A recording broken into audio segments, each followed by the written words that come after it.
Welcome back to the deep dive. Today we are wading into some potentially choppy waters. We need to talk about that tension, that age-old, really uncomfortable tension between art and commerce. It's the classic battle, isn't it? The starving artist versus the corporate suit. Exactly. And honestly, I think most of us have this very romantic, almost protective idea about creativity.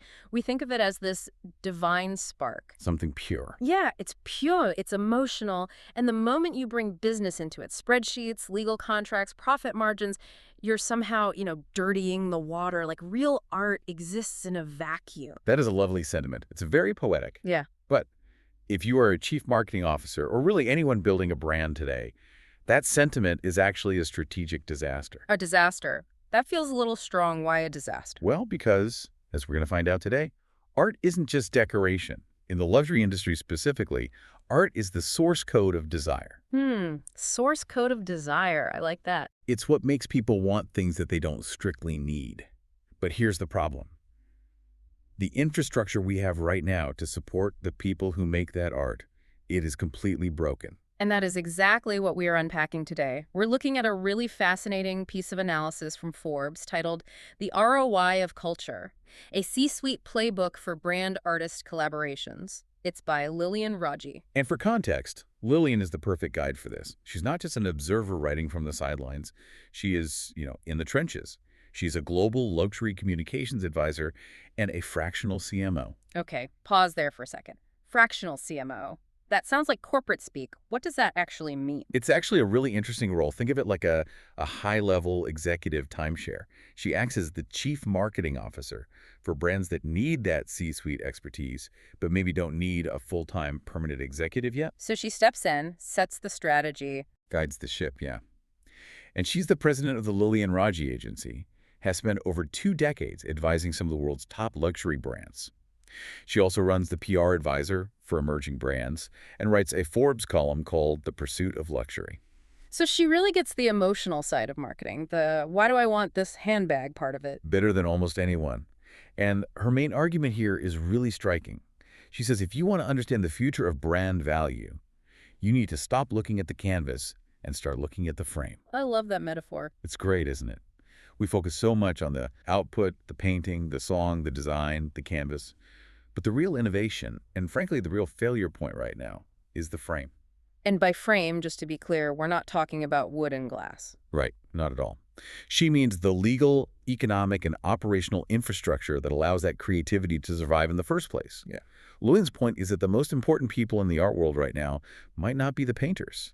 They might be the architects building new systems to stop artists from getting ripped off and burning out. It's a shift from patronage as charity. Oh, let's help the poor artist. The patronage is business strategy. Yeah, exactly. And she lays out a full playbook for the C-suite on how to do it. So let's get into it. And I want to start where she starts, which is the harsh reality, the defense. Because you can't monetize art if it's being stolen right out from under you. Which unfortunately is happening at an industrial scale. Lillian introduces us to a guy named Daniel Lackman. He's the founder of a group called Justice for Artists. But he didn't start as a legal activist, did he? No, not at all. He was just a creator. A guy making art. He had a t-shirt design go viral. Which is the dream, right? That's what every creator wants. In theory. But in this case, the dream turned into a nightmare pretty fast. What happened? Almost immediately, the moment it went viral, the counterfeits flooded in. Lackman told Lillian that these counterfeiters were selling his product for half the price, sometimes even less. And he just watched his 20-year business get strangled. And this is the part that I think frustrates so many creators. The traditional advice is always send a DMCA notice, the legal takedown request. Why didn't that work for him? Because it's a game of whack-a-mole. It is completely futile against modern algorithmic theft. Whack-a-mole. Yeah. You take one down, 5 more pop up instantly. Lackman realized that chasing individual factories or sellers is just a losing game. So you're just bleeding legal fees while the counterfeiters are making money? That sounds exhausting. It is. So Lackman had this aha moment. He realized he had to change the geometry of the fight. He stopped looking at the factories, the supply, and started looking at the money. Follow the money. Precisely. He realized the marketplaces themselves, Amazon, eBay, Walmart, Etsy, they're financial choke points. All that cash has to pass through them. Okay. So instead of suing one little seller, Justice for Artists started filing suits that group hundreds of sellers together at once. So it's a mass action lawsuit against the counterfeiters. Kind of, but the real leverage, the kill switch, is what happens next. Because most of these serious sellers are using things like Amazon FBA fulfillment by Amazon. So they have inventory in warehouses. And, more importantly, they have balances in their seller accounts. The cash they haven't drawn yet. Right. So when Lackman files these suits, he gets court orders to freeze those accounts. Wow. That is huge. It's not just a please stop letter. That is locking the vault. It changes everything. These sellers might be overseas where it's incredibly hard to sue them directly, but when they wake up and log into Amazon, they see their money is trapped. They can't get it out. So suddenly they're not ghosts anymore. They have to negotiate. Exactly. You cut off the cash flow, the business dies. And the best part is the marketplaces are compelled by the court to provide sales data. So the negotiation is based on actual units sold. That is incredibly satisfying. You're turning the platform's own efficiency against the bad actors. It is, but Lillian also mentions a much bigger, scarier beast in this jungle. Shein.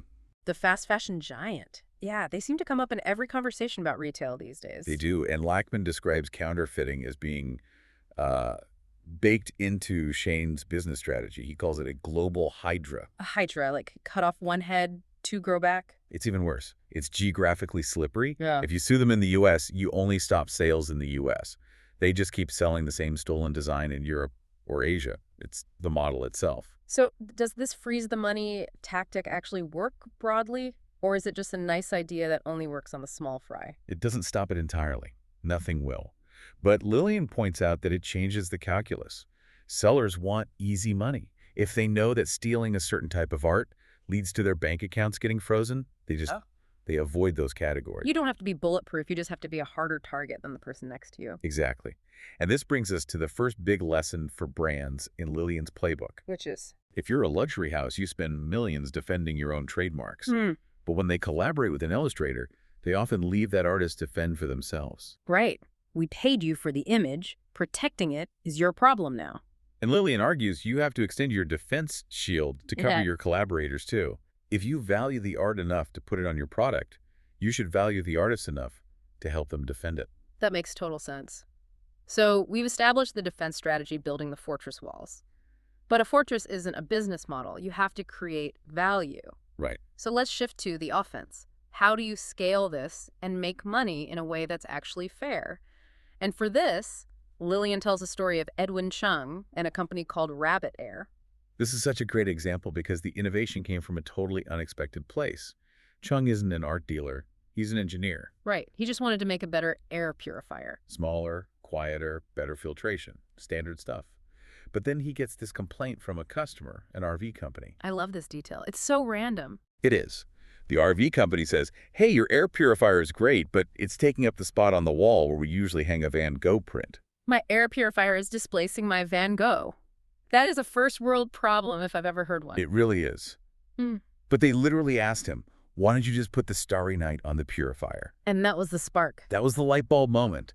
That idea became the Contemporary Artist series. But here's where the business model innovation happened. Most companies, what would they do? They'd license the Van Gogh, right? Public domain, free, easy, or pay a living artist a flat fee. Here's $500. Thanks for the JPEG. See ya. A one-time transaction. Yeah. But Chung did something different. He decided to pay artists ongoing royalties for every single unit sold. That seems like a small detail royalty versus flat fee, but it feels revolutionary here. Why is that specific change so important? Because it changes the incentives. It transforms the product into a canvas, yes, but more importantly, it transforms the artist from a vendor into a stakeholder. They have skin in the game. Exactly. As long as that air purifier is selling, the artist is getting a check. It creates a recurring income stream, which is the holy grail for any creator. They're not constantly hunting for the next gig. Right. And Lillian mentions that created a kind of virtuous cycle for Rabbit Air. How so? It created a curated ecosystem.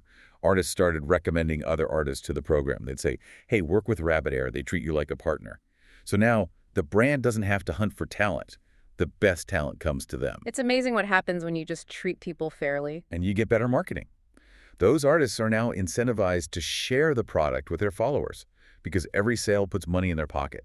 It aligns everyone's interests. So we've looked at the legal side. the defense. Yeah. And the product side, the offense. Now let's zoom out to the pure economics of this. Lillian introduces another expert, Christos Makrides. Right. And Christos brings a very different lens. He has dual doctorates in economics and management science, so he's not looking at this with a romantic eye. He's looking at it with a cold, hard stare. And what does he see? Waste. Massive, massive waste. Lillian shares this story he tells about the opera and theater world. Yeah, it's incredible. He talks about theaters buying these bespoke stages for a single production. They spend a huge chunk of their budget building this amazing set. And then what? And then, after the show's run is over, maybe a few weeks, they just throw it away. Literally into the dumpster. Into the dumpster. Mm-hmm. Because they never calculated the storage costs or the resale value. And Makrides points out the tragedy here. While all this money is being burned, real wages for artists have actually declined over the last 15 years. So it's the starving artist trope, but it's not because there's no money in the system. It's because the system is leaky. The system is leaky, yeah. The money is being devoured by operational incompetence. So Makrides argues that we need to treat culture as a measurable asset. And what does that mean for the artists specifically? Do they have to become accountants? In a way, yes. He teaches artists what he calls survival skills. And he's not talking about how to mix paints. He's talking about how to calculate taxes for foreign contracts, how to negotiate accommodation riders, how to manage cash flow. Which sounds boring, like homework, but it's actually life-saving. It is. And for a brand listening to this, the takeaway is crucial. When you work with an artist, don't treat them like a chaotic creative who doesn't get numbers.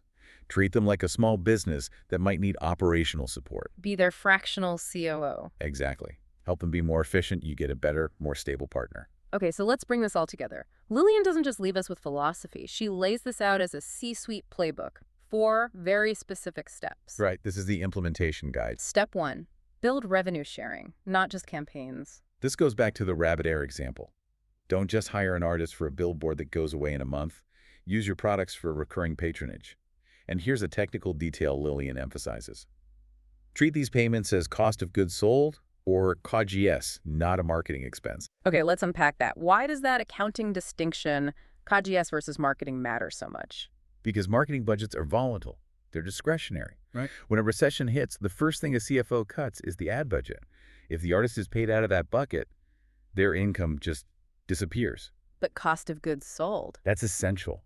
You can't make the product without paying the cost of goods. By shifting the artist into COGS, you make their income recession-proof. You bake them into the product itself. You're saying, this artist is as essential as the plastic or the metal. That is a brilliant, subtle shift. Okay, step 2, underwrite enforcement capacity.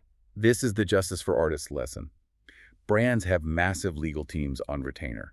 Artists usually have 0.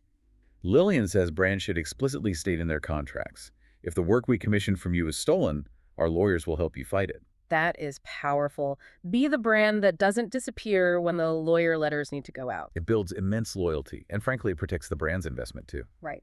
Okay, step 3, treat artists as ecosystem partners. Don't just be transactional. Don't just extract the cool image and leave. Create advisory circles. Lillian suggests offering non-monetary value, like access to your data. Data. Why does an artist care about data? Think about it. A luxury brand knows exactly who bought the limited edition bag. They know the demographics, the location, the spending habits. The artist usually knows none of that. Sharing that data helps the artists understand their own market and build their own business. It's about long-term relationships over one-off gigs. I love that. It's about dignity as much as money. And finally, step 4, this one hit me hard because it feels like a warning. Align internal culture with external posture. This is the integrity check. Lillian warns that you cannot publicly champion artistic freedom in your ad campaigns while you are burning out your own internal creative teams. Culture is what happens when no one is watching. That's the quote. Artists talk to each other. It is a very small world. If your internal designers are miserable and underpaid, word gets out. Your reputation depends on how you treat people behind the scenes, not just the famous artist on the poster. It's such a holistic view. It's not just hire an artist, it's become a patron. And that's the shift. We are moving away from the era of the logo slap, putting a cool artist's work on a bag and calling it a day. We are moving toward systematic patronage. So as we wrap up, I want to go back to that visualization Lillian offers. She asks us to imagine the brand not just as the loudest voice at Miami Art Week. The one with the biggest party, yeah. Right. But rather as the quiet patron, the one that artists whisper about to each other. Work with them. They protect you. They pay royalties. They make your future less precarious. In the luxury world where authenticity is everything, that reputation is the ultimate competitive asset. It is. It's about being the frame that holds the canvas up. If the frame is strong, the art can actually shine. If the frame is rotten, the art falls right off the wall. This has been such an eye-opener. It really changes how you look at that next collab drop. You start looking for the frame, not just the painting. Absolutely. It changes the way you see the whole industry. If you want to dive deeper into this, and you really should because the financial nuances are fascinating, you need to read Lillian's full analysis. You can find the article, The ROI of Culture, on Forbes. Or you can go directly to her website. It's www.lilianraji.com. That's LILIANRAJI.com. She has a ton of additional analysis there. We will leave it there. Thanks for listening to this deep dive. Go look at the frame, not just the canvas. We'll see you next time. Thanks, everyone.